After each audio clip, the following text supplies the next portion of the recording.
Okay, good afternoon, everyone.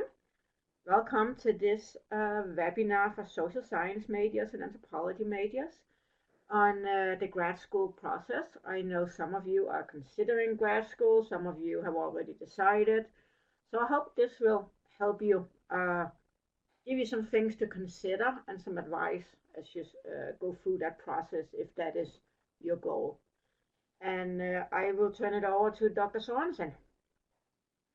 All right, great. So, what I wanted to talk about today was the process of graduate school, how to apply, when to apply, how to choose a grad school, whether you should consider a master's program or a PhD program, just talking in general about the whole process. So, the first thing that I wanted to talk about was the actual uh, process of choosing a graduate school. So there's several things that you should consider when you're thinking about applying to a graduate school. And the first thing, of course, is to think about what you really want to do after you graduate. What kind of a career are you interested in pursuing?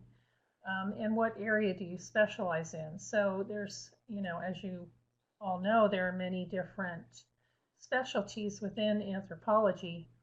So think about what area you want to specialize in.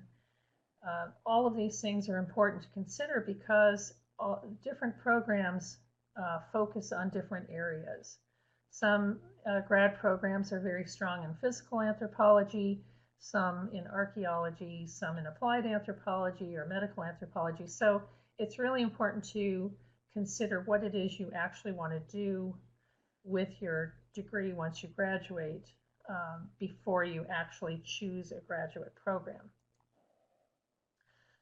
Another thing to think about, other than which of the four fields that you're interested in, is there a particular geographic region that you're interested in specializing in? Many grad programs focus on specific geographic parts of the world. Some are focus on, for example, Asian studies or Middle Eastern studies, or in my case, my specialty was archaeology, and the grad program that I went to had a very uh, strong focus on Mesoamerican archaeology. And that's one of the reasons why I chose that particular grad program. And of course, think about any specific special aspect like applied anthropology, medical anthropology, forensics, etc. Do some research. It's very helpful to actually look at the website of the program, of the college or university that you're considering, and especially the anthropology department webpage.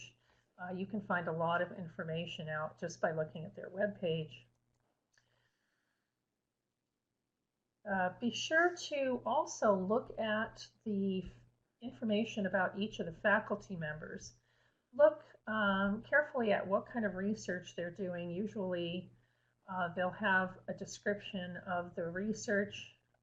Many times they'll also offer lists of their faculty members' publications, and that'll give you a really good idea of what the focus of that particular program is. So if you see a lot of medical anthropologists, specialties among the faculty, then you have a pretty good idea that that particular graduate program is going to be pretty heavily focused on medical anthropology. So really look and see if there are faculty members who are doing research in along the lines of whatever it is that you're particularly interested in focusing on. Wouldn't do much good to go and apply to a program that specializes in Mesoamerican archaeology if you want to be a medical anthropologist. You're not going to get the kind of classes and you're not going to have the kind of expertise in the program. So it's really important. Also, look at the course catalog. What kind of anthropology classes do they offer? Are there classes that look like they would be of interest to you, or that would be beneficial to you as you pursue your particular area of focus.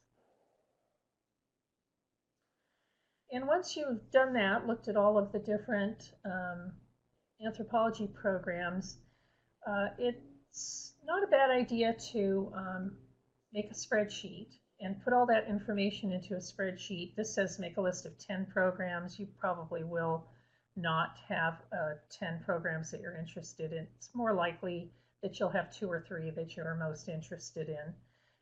But it does help to put that stuff into a spreadsheet, and then that way you have it right there in front of you, and you can look at what the pros and cons of each of the programs are. And this is something that you should be doing at least a year before you start applying. Most of the time when you apply to grad school, you're going to be submitting your information in the late fall, maybe into early in the year, like January. So a year before, you should start looking at this kind of information, compiling this kind of information.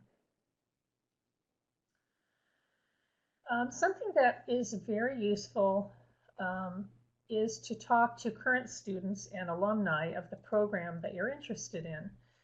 Most departments or programs have an admissions contact person. It's usually someone in the front in their office, the department office, that you can contact, and you can ask them for contact information for other students or alumni.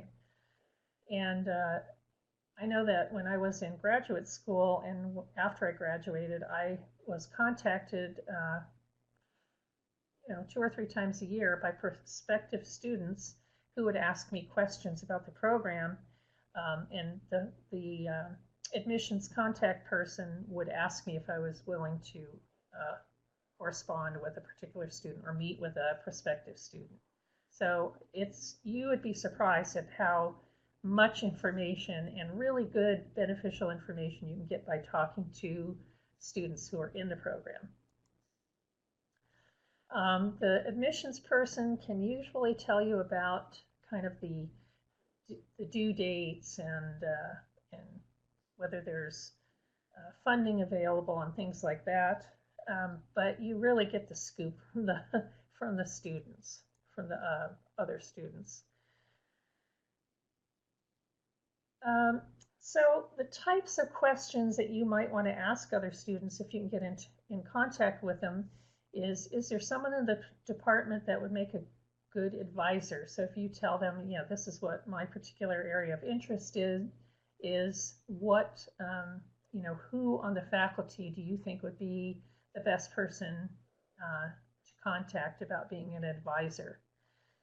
A lot of times you can look and somebody looks great on paper. They might have been doing research in an area that you're really interested in and have dozens and dozens of publications. You contact some of the students and they'll say, oh, that person's a nightmare to work with. Just don't ever consider working with that particular person. Try this other person. So it's really good to ask questions like that. Ask them who else is in the department. Sometimes there's visiting faculty. And the students usually will be pretty frank with you about who's who in the department, who's good to work with, who's not, whose classes you should take, whose shouldn't. How much does faculty actually work with students? A lot of times there may be faculty members who are doing a lot of research and they don't work with students, they don't teach, they're just there pursuing their own particular interests, and they're there, on paper, but you may not ever be able to take classes with them or work with them. So that's the kind of information you'd want to find out. And also find out if the department's stable. I know people who have applied and been admitted into grad programs to work with a particular professor, only to find out that the year after they get there, the professor retires. And so, don't stake your whole decision on working with a very specific person. That's why you want to look and make sure that there's a good, strong focus and numerous faculty members that you could work with. Also, try to visit the campus if you can. Walk around, see if you can actually meet in person, meet with some of the grad students. I've had lunch with a few prospective students. It was kind of fun. Make an appointment with a graduate student advisor. Usually, most programs have a faculty member who is the advisor, the student advisor for graduate students.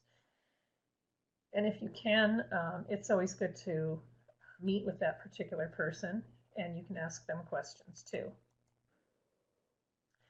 Meet the department's support staff. These are usually the people in the office. They're the ones who get things done. They're the ones you want to be on their good side.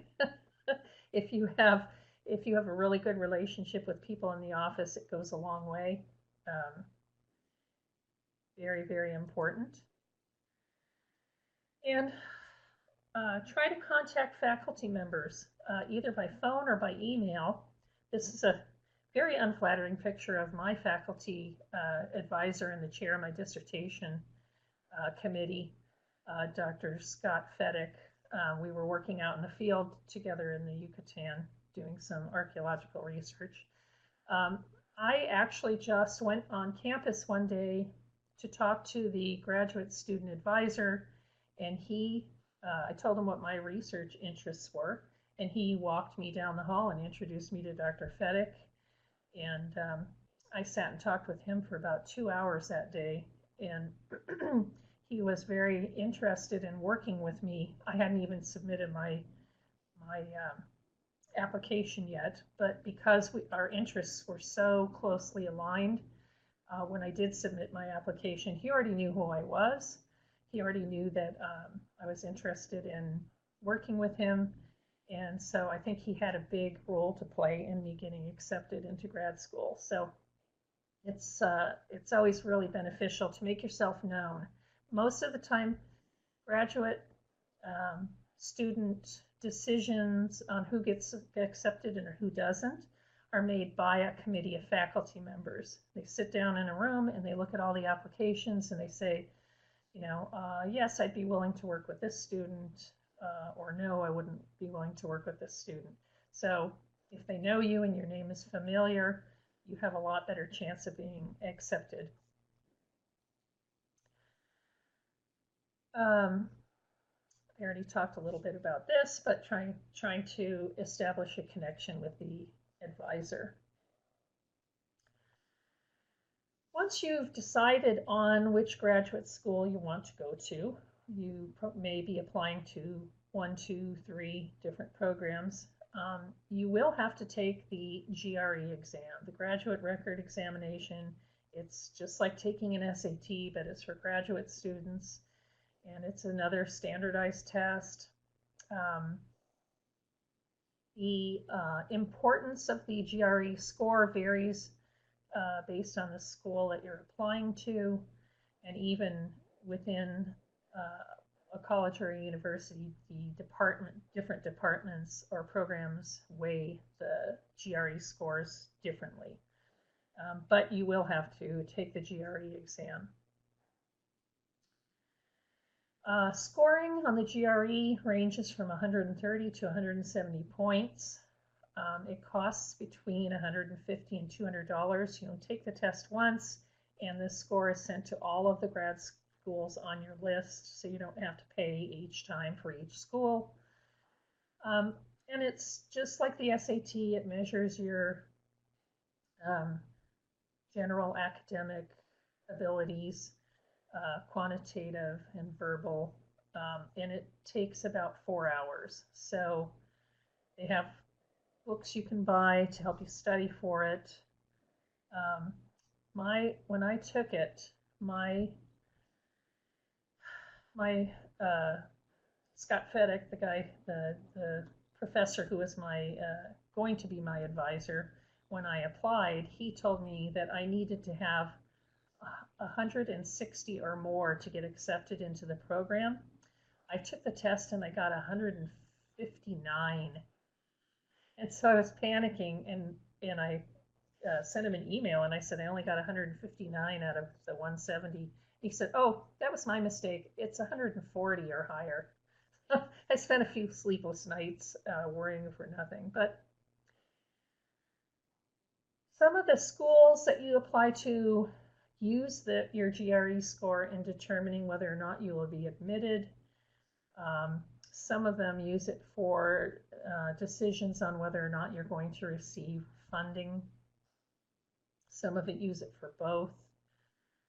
But again, you will have to take the GRE. The average GRE score for anthropology graduate programs is 156 in the verbal and 149 in quantitative. That's just the average, and again, it depends on the program as to what scores they are willing to accept. And these are computerized tests. You usually have to go into a local facility and take the test on one of their computers. So once you've taken the GRE and you're actually ready to start applying to different programs, there's 4 things that you have to think about. The fact that these are the criteria that are used to determine whether or not you will be accepted. One is your GPA as an undergrad, especially the classes in your particular major. Very important to have the best grades that you can in those classes. Your GRE scores, letters of recommendation, and a personal statement. So keep your GPA as high as possible. The minimum that most programs will expect is 2.7 to 3.0 in your major. Clearly, the higher grades you can get, the better it's going to look for you when you apply.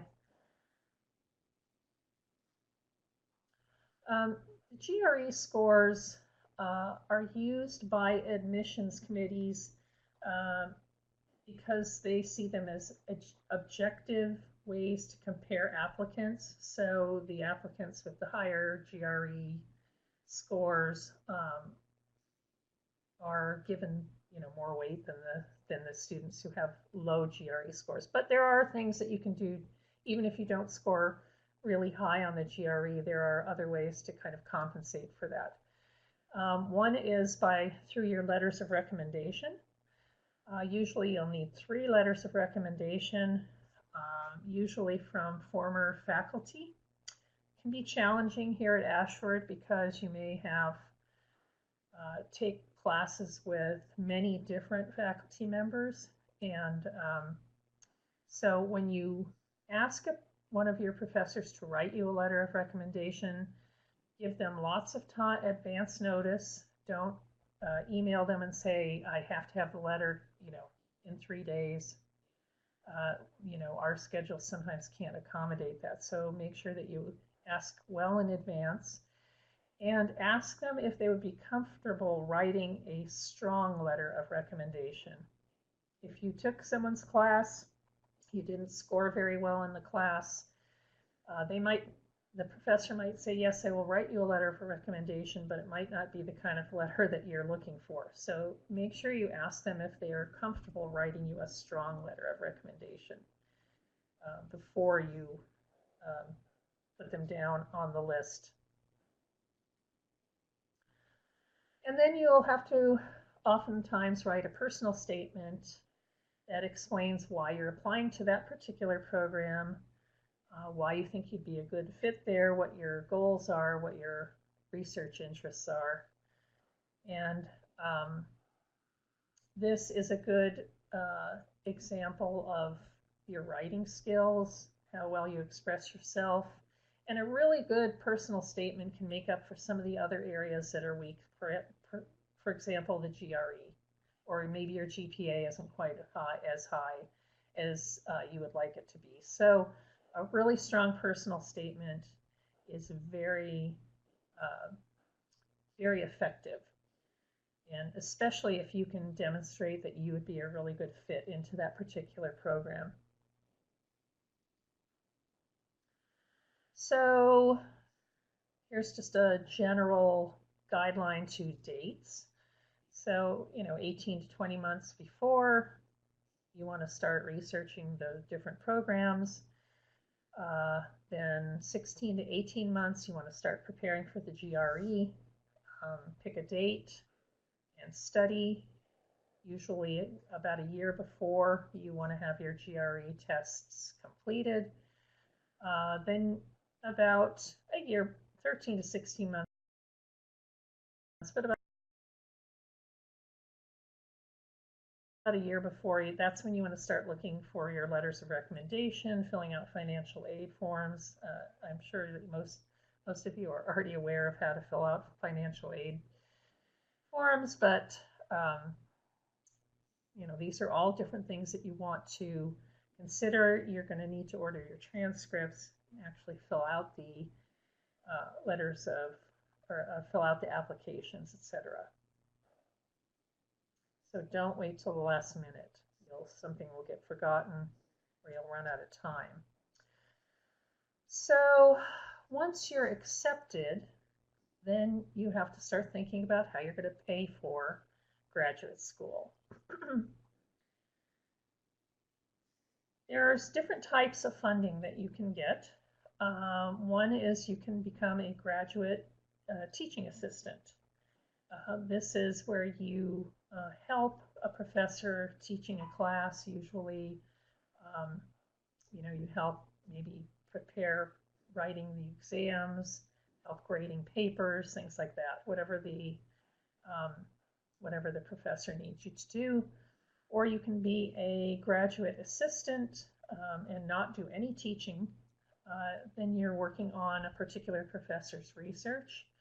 Or you can do actual research in a lab. So there are different types of positions that are available. Usually what they do is they'll pay for your tuition, and they will also pay a stipend. If you're applying, this is something to consider very carefully. If you're applying to an online program, you're not likely to get any of these types of financial assistance. Graduate programs are available online, but you're not going to very likely find tuition remission possibilities. So think very carefully about whether or not you want to do an online master's or a PhD. I don't even think they have a master's PhD program, but they do have some anthropology master's programs that are completely online. If you do an online program, if that's the only option you have, that's wonderful. If you have the option to actually attend an actual in-person program, that's really the best way to go if you can make it work, because it allows you the opportunity to network with other students, to really get to know a lot of the professors, and to take advantage of some of the graduate funding opportunities. I paid for almost my entire PhD expenses by working first as a teaching assistant for a few years, and then it took me a long time to get my PhD, and so for the last several years I worked for the teaching assistant development program, which was another department on campus.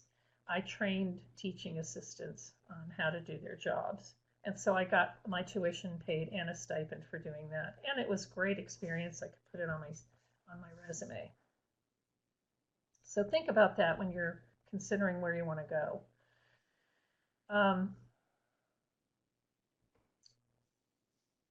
Length of funding for master's students, even in person, there are not many of those positions available. They usually go to the PhD students. 2/3 of PhD students get some kind of funding, and for 3 to 5 years, although there are opportunities for more than 3 to 5 years. Like I said, I got almost my entire PhD fees waived by working in different departments on campus. So again, that's something to consider. How to maximize your chances of getting funding. Have a really strong application. When you're submitting your application to the program in the first place, um, at that time, they will often, if they accept you, they will often give you an offer. We're willing to give you a teaching assistant position for 2 years or 3 years, if you're, if you decide to come here, and or we'll give you a grant or something like that. So the stronger your application is, the better your chance of the university or college offering you some kind of financial assistance once you've been accepted. Funding, just for your information, if you're getting paid a stipend, you won't get paid during the summers, so you'd have to find summer work. The average cost of grad school, that's tuition and living expenses, is $30,000 a year. Highly variable depending on the part of the country, whether it's a state or a public university or a private institution. Ohio State, here's an example, just so you can get an idea of the range of how much it costs and how much they get paid. A graduate, a teaching assistant, for example, will usually get in the range of $13,000 to $20,000 in assistance per year. So the possibilities are there to get funding, and you will be notified when you once you're accepted whether or not they're going to offer you funding. A lot of times too, they'll offer you funding after the fact, but if you have to rely on it to get through the program, it's something you really want to take into consideration. If you look at it by college, social sciences, of which anthropology is part of, they are one of the programs that colleges that get quite a bit of funding compared to some of the others. So something to think about. How long was, okay, so let's talk about how long it takes. If you're going to get a master's degree, it's usually a 2 to 3 year process. A PhD is generally 3 to 10 years, depending on your major. And as you can see here, less than 15% of people graduate in 6 years. And a lot of the anthropology majors take considerably longer to get through their PhD because of the nature of the type of research that we do. If you're doing ethnographic research, for example, and you have to go and live somewhere for extended periods of time, you often have to go back to the community that you're studying several times, and first you have to take your classes, then you go out and do your research, then you come back and you write it up. So it's quite an extended process. Master's programs generally, though, 2 to 3 years.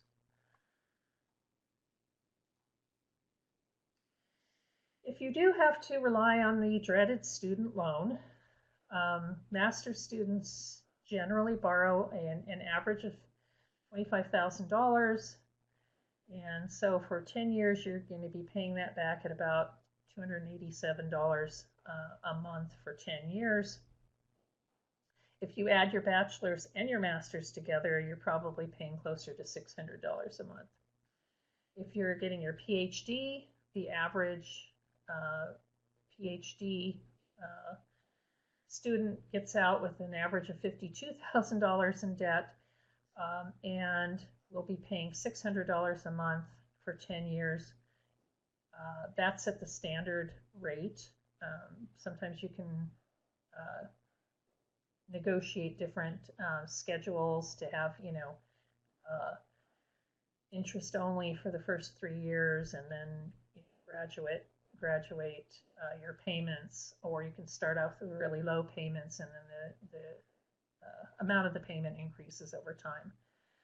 And the PhD and a bachelor's together, you're looking at about $1,000 a month. So it's very important to consider whether or not financially it makes sense for you to go the PhD route or the master's route.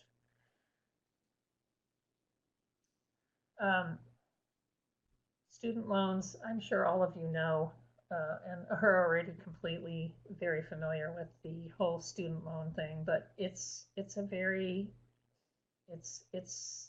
heavy burden, and you have to make sure that it's something you're willing to take on, and that you're going into the programs with your eyes wide open and make this part of your decision making. Here's a student who a quote from a student who got a master's in music and ended up with an $84,000 student loan. Think about the job opportunities and whether or not you're willing to take on an $84,000 loan, and whether or not there's going to be jobs for you with a master's in music and opera performance. I mean, that's got to be a very limited market there for employment. So these are all the things that you need to consider. So I'll talk really briefly about whether or not you should go for a master's or a PhD. For almost all jobs that you can do with an anthropology degree, a master's is probably more than sufficient. The PhD is required primarily only for people who want to teach, who want to get into academia.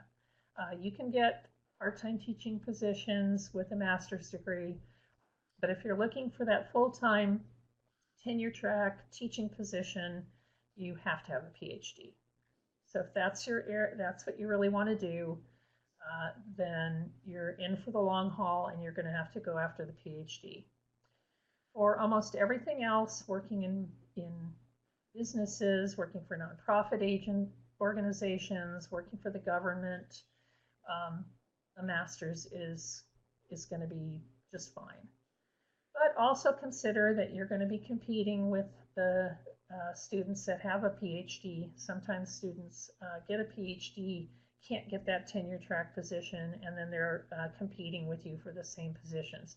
But in general, a master's is really going to be all you need to do.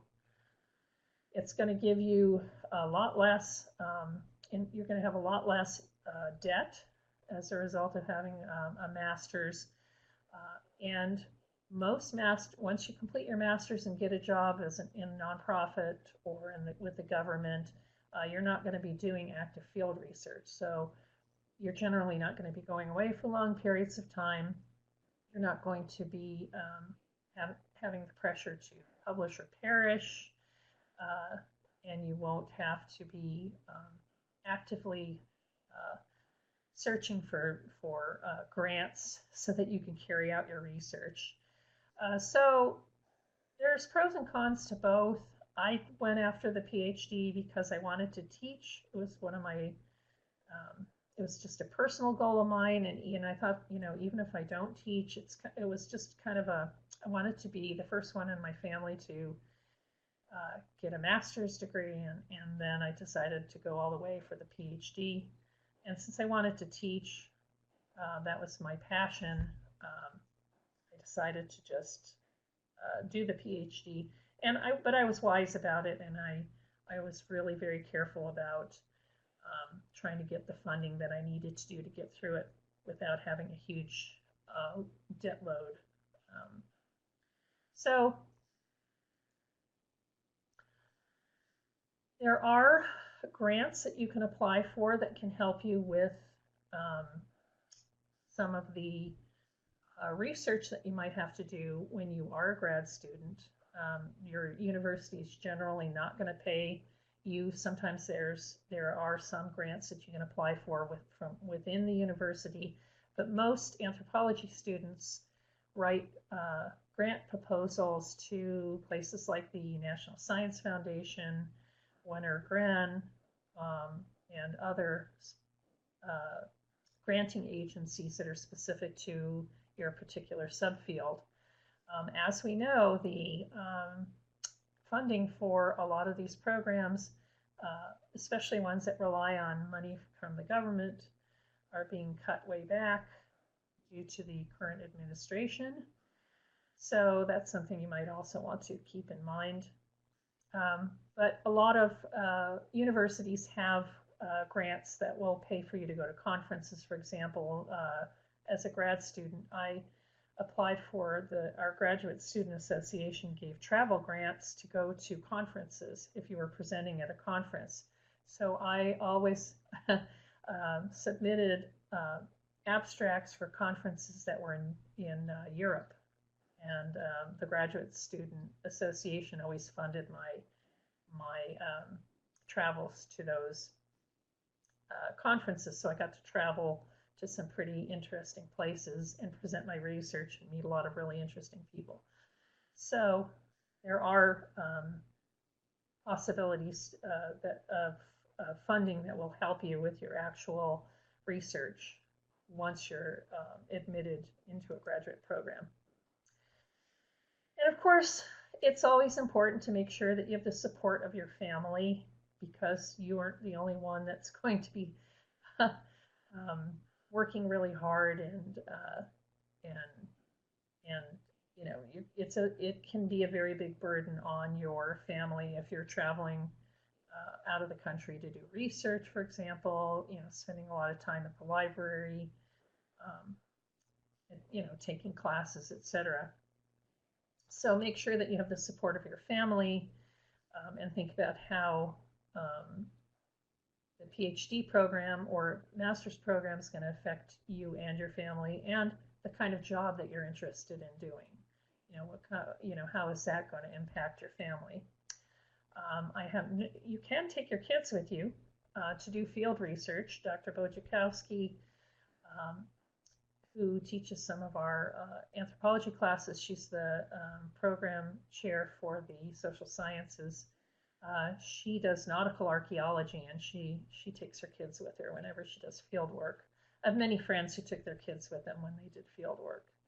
So that's a great opportunity for your kids too.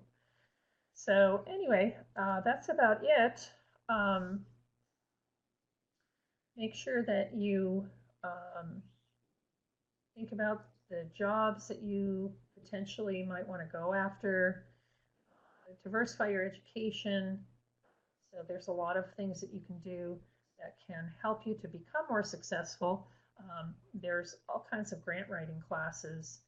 I think the Smithsonian offers some, the National Science Foundation offers some, but you can look around and find out how, you know, how you can sign up for a grant writing class. Very helpful. But really think very long and carefully about what the best option is for you as you pursue your graduate degree. So I'm going to open it up for questions. I don't know, Dr. Peterson, if you had any questions. Anybody have any questions or comments? And again, you can email either Dr. Peterson or myself if you have questions. We'd be more than happy to help. Yes, attending professional conferences, great way to network, see what other people are doing, what kind of research other people are doing. Yes, and you get to know what the new trends are. You can just look at the abstracts for a conference and find out what the big trends are. But yes, it's great to attend.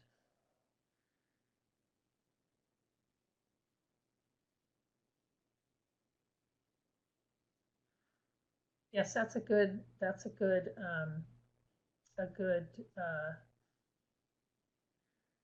comment, because if you volunteer to work at a conference, you can attend the conference for free. You probably have to pay for your own accommodations, but they usually have reduced rates for students, and quite often students will room together.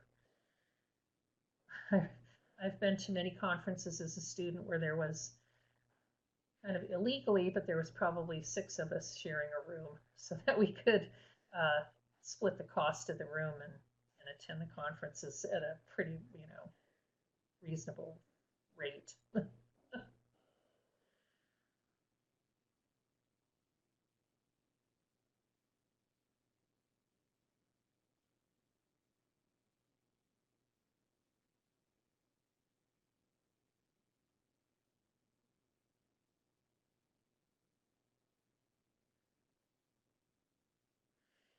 Yes, for Jason, I think Dr. Peterson probably be a good one to talk to about the biological anthro. But Eric, I'll answer your question first, and then maybe Dr. Peterson can answer Jason's. But um, locating conferences, you can Google it. You can go to the American Anthropological Association. They have a list of the conferences that they sponsor. But quite often there are local conferences, regional conferences that you can attend, and you can usually find them just by Googling anthropology conferences. And if you're or archaeology conferences, or find your professional organization and see what they organize. That would be the same as for anthropology. I recommend looking at your professional organization's website. They might have a big meeting and then local regional meetings. So look into those different meetings, some directed towards specific topics. In social science, you could also look at the American Society for Sociologists conferences. They sponsor a range of topics too. So that is definitely something to look into if you're interested in academic advising. There are conferences for that. So Google that. And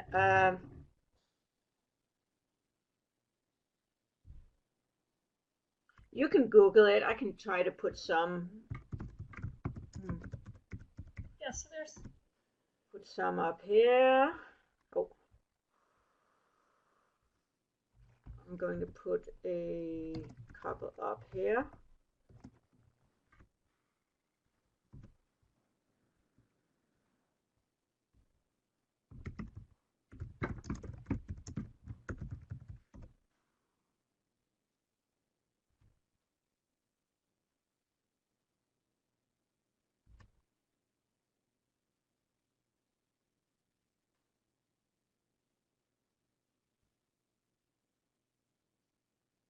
And if you're interested in traveling, there's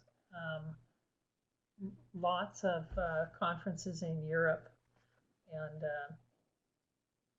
Central America, Canada. Absolutely. Always a good way to go.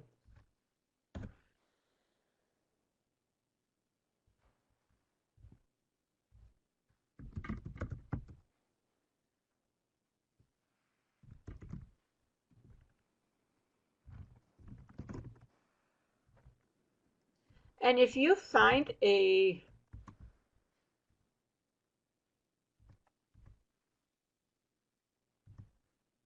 and here is American Anthropological Associations that have a whole range of subsections that you could look at, and then find your local. I simply recommend Googling it. There is a Midwestern Anthropological Association, for instance. There's a Southwestern Anthropological Association. So look into those local ones too. And when you look at conferences, if you're not quite sure if it is the best one, ask a professor. Email Dr. Sorensen or I, or Dr. Bojakowski, or Dr. Lemus in social science, and we will be happy to help you make a decision if this is worth your time and resources to attend these conferences. So here at least are some names to look into. And Jason, you asked about also, best ones for biological anthropology. It's a bit difficult to say because it really depends upon, do you want to do primatology? Do you want to do ancient genetics? Do you want to do paleoanthropology? So there is a range there. So I would actually rather talk with you about that specific one you have. That I mean, there are many, so I don't know which one is the best. I know there's some very good. There's some good ones in Georgia and in Texas. There's some very good ones in California too. So it really depends on the specific interest because there are a lot that have excellent programs, but it's a very wide area. I guess that's one of the issues. Also, local colleges and universities have small conferences that you can attend. Quite often, if you just look on, like the University of, I went to the University of California in Riverside, and they had every year they had a an anthropology conference, and it was primarily faculty and students from UC from UC Riverside presenting, but anybody could attend. So Yes, there are lots of different absolutely. small Or even a smaller local, conferences too. depending upon your interest, a local historical society, a local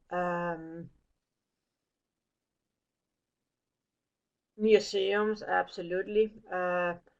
Local Museums. social work organizations. I mean, there's a lot of things there to look into. And Washington University, Jason, as I said, I've heard very good things about that. And I know a couple that have gone there and have really enjoyed it. And that's actually another thing also with I happen to like St. Louis. I haven't spent much time there, but I liked it when I was there. And you have to remember if you are so you have to think about when you think about grad school, do you want to move? Is that realistic? Or do you have a job where you are, or your spouse or partner have a job, or kids that go to school? So that you might want to stay. And if that's the case, you might want to go with either an online program, either a local university, um, an online program, maybe an online hybrid program where you have to go on campus, say once every few months for 3 days. There's some of those too. And maybe that's a good choice because if you have an employer that might pay tuition and you have the support through your work and so that's really depends upon your circumstances. If you are supposed to move, if that's you know in the cards for you to move, if that's realistic for you, consider also that the place you're going to, you're going to have to live there for several years. And so if you're bringing your family, so do they. So is this, uh, how does that place work out for you? Do you think you're going to enjoy it? Um, I mean, graduate school is hard work, and you don't want to be miserable when you live on top of that. That's the last thing you want. So you want to. So there are some personal considerations too. Do you want a small college town maybe, or do you want the bigger city life? Um, do you want the Midwest? The Midwest is often cheaper, but you can't stand the winters. I went to Iowa State. I know all about those winters in the Midwest. You grew up in St. Louis, Jason. Yeah, I only went there once, and I really like the city and hear very good things about that university. So for you, that seems like I could even look into who I know there now, if the lady I'm thinking about is still there, and potentially uh, get some contacts. So that might be a great both intellectual and personal choice for you. Uh, so that's just something that I encourage everyone to consider. How does that work? I mean, I remember, so I came to the US for my doctoral degree. I had basically had one place because I wanted to study language evolution. I wanted to study bonobos that had learned aspects of human language, and they were now in Des Moines, Iowa. So my choice was to go to Iowa State University if I wanted to study them, and that was the only research lab in the world that had come that far in ape language. Before that, I was living in Brussels in Europe. Before that, I was living in Paris. So I had gotten quite used to big city life in Europe, and I landed in Des Moines, Iowa. And then I drove up to Ames, in Ames, Iowa, and I was, oh my gosh, what did I do? This is, no, I mean, that was a culture shock for me. I ended up enjoying it. I mean, I met a lot of very nice people. Uh, so it turned out well, but it was a huge difference. And there were times I think, oh my God, what am I doing here? Uh, it was just a really big change. So those are all. It worked out well for me, but that's something to consider. Is that what you want? Some don't adjust well, and some do. Uh, I remember walking around in Des Moines, and I said, okay, I want to find downtown. European cities have downtowns that you can walk around, and it was just, oh my gosh, there's no downtown here. That's nothing. Do that. This is not true. I mean, both Des Moines and Ames had quite a bit to offer when you got to know it, but it was just very different uh, in size and in mixture of people.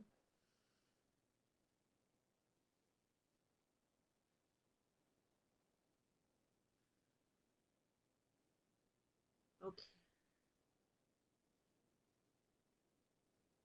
Are there any more questions or comments? We have 2 minutes left.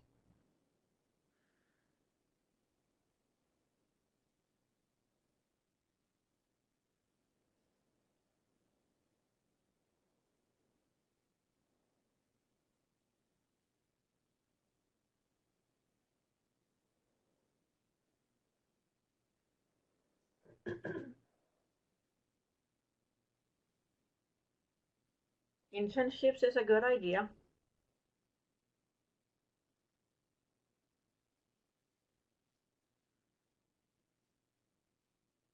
We had students applying at the University of California into the anthropology program who wanted to be archaeologists, but had into the graduate program, but had never done any archaeology.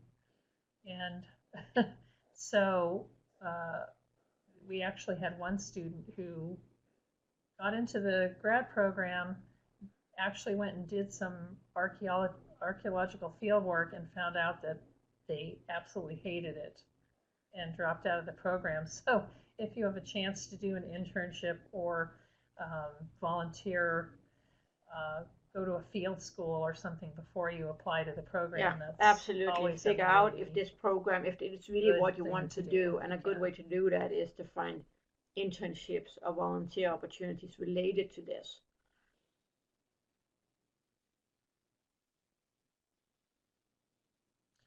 Yeah, I think on the American Anthropological Association website, they have internships and field school links. And then there's another one called shovelbombs.org, and they have not only just archaeology field schools, but they also have some Yes. cultural and And paleoanthropology I type put up field some of schools. those So if other you're interested, that's a organizations. good website to check too. I put up links to. I'm sure that they have for more.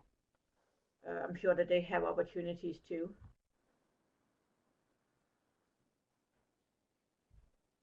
Shovelbomb. Yeah, I think Kathy's putting it in shovelbombs.org. Yeah. So that's something to look into. So I think um, that's something to look into through the organization. So these are very good websites. I look into locally for what are the opportunities locally in a if you want to do social work. There's plenty of volunteer opportunities for advocacy and working with, I don't know, homeless immigrants, domestic violence victims, whatever it is, Lots of support nonprofits for that you can volunteer at. foster children or foster youth, the whole range of things that, depending upon what your interest is in. So there's there are opportunities for that.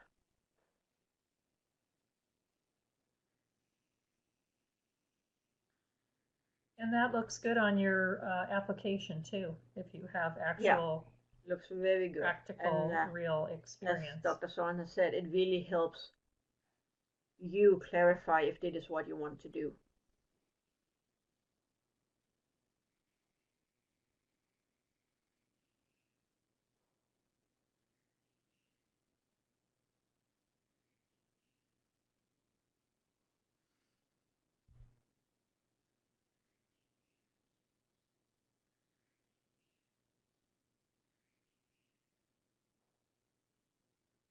Thank you, Erica. Any other questions? Else I think we're going You're to welcome, say Erica. have a great Glad you weekend. found it informative. It is Friday. That's right, Not it's yet 5 Friday. o'clock here. Woot! Yay! It's 5 o'clock somewhere, that's true. It's 5 o'clock somewhere. Thanks, Dana. Thanks, everyone. And All right, have thanks, a Jason wonderful and Elaine weekend. And let and us know Erica if, yes, and please look Carol into too. things and reach out with questions when you have more specific questions.